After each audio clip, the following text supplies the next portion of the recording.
F.G. Longatt. Creating the future now.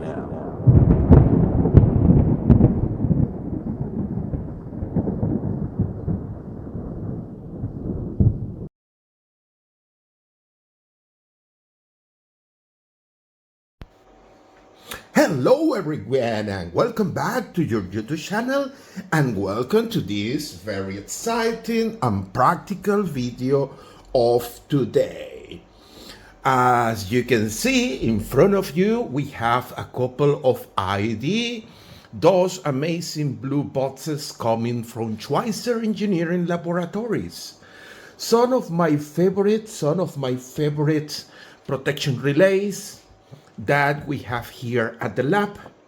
And today the job is we are working with a series of videos where we are testing this amazing SEL 421.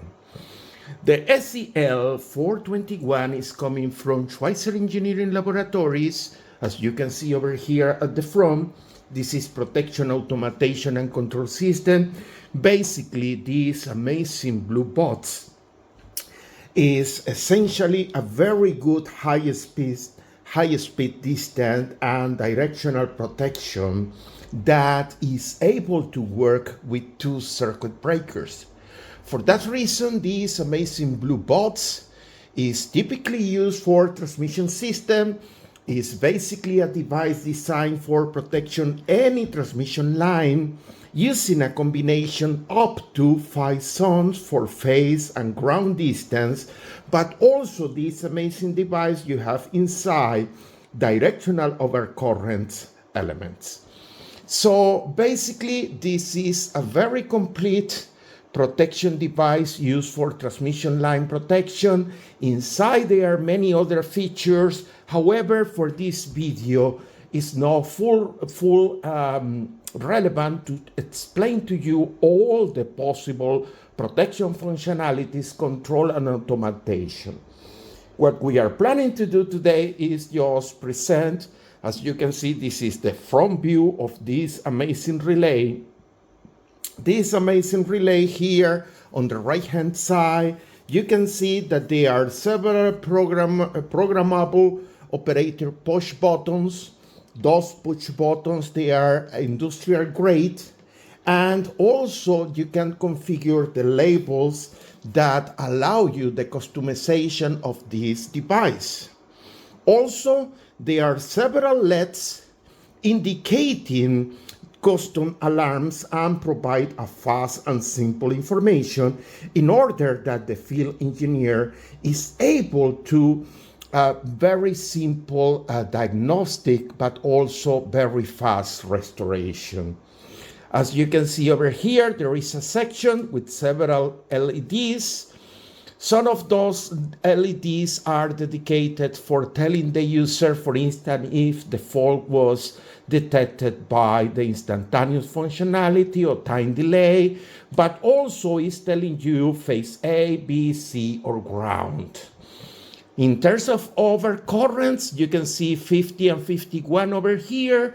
If you are in the US, you must recognize that we are talking about of the non-directional overcurrent here, instantaneous, and time delay.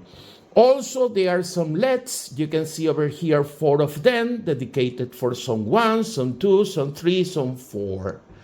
Finally, the button that I have been pressing so much, this is the reset push button over here. With this button, you reset the target. This is a local reset, okay? Finally, on the left-hand side, we have here this monochromatic screen.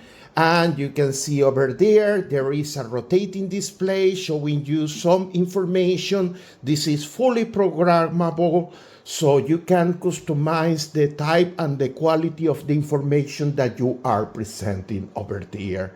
There are 4 arrows because inside we have here several menus. You can see the main menu, meter, events, and so on. And you can navigate those menus using those arrows over here.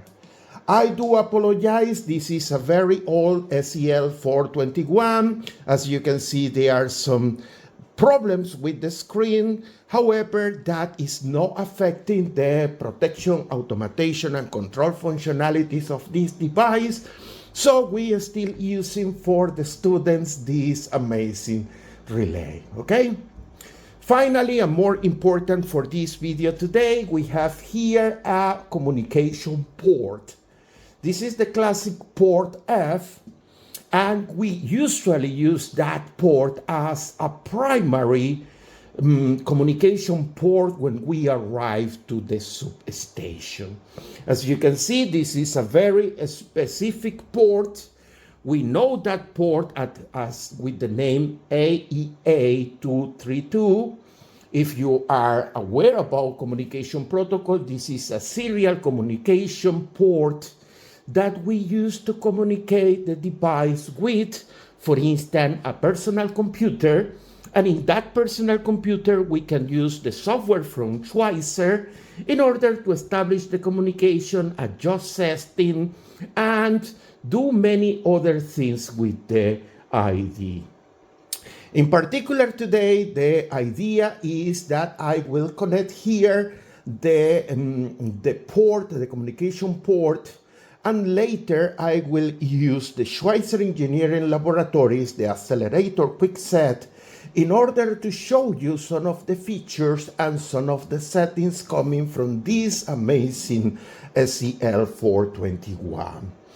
However, I must be honest, before my friends from the field and my friends from the different protection companies start to criticize the video, of course, when we are establishing the communication with the ID, there are many steps before. When you arrive to the substation, the first job is to isolate this device in order to run in a very safe fashion the testing. For running test, we need to disconnect the circuit breaker and the measurements like the voltage transformer and the current transformer in order to isolate the device and allow us to work in a proper safe manner with the ID, and also to avoid any issue with the power system. However, the good news is here inside the lab, we are working with an ID that is already fully isolated from the power network. So for that reason, I don't need to do all the very important and critical steps that my friends and colleagues from the field, from the testing, they do in a very orderly and very important way. So what is the next? So I need to connect this serial port to my computer, and there are different ways to do it. We usually travel to the substation with a portable computer, and usually is a personal computer with the name laptop. Everyone has a laptop.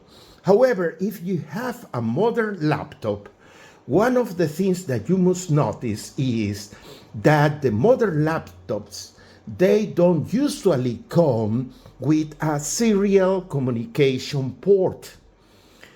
Majority of the brand new computers, they are coming with USB ports, especially USB Type B and C. So we need to use a very specific cable in order to connect the ID to the personal computer. So I would like to show you the one that we use here at the lab. It's very useful.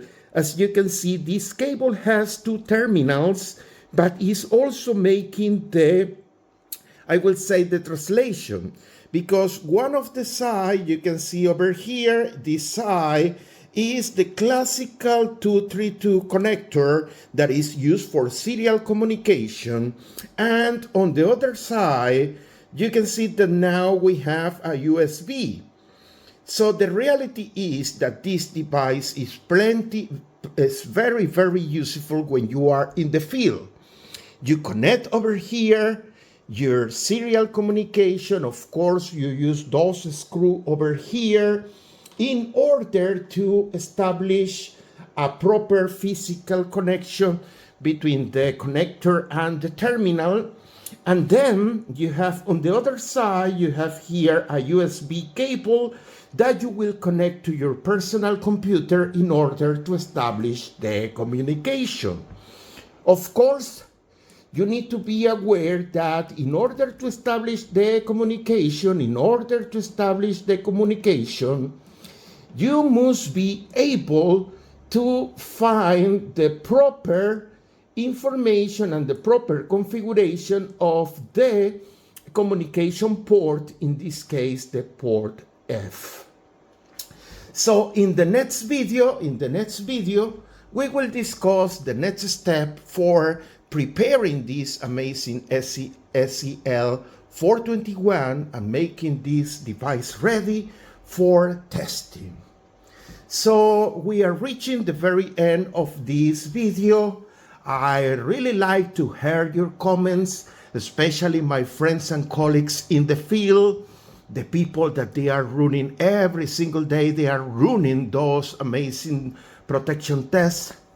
So I want to receive some feedback in order to know if we can improve our videos and provide to all the viewers with a more important and more detailed information. For now, we are reaching the end of this video, not without telling you the classical bye now.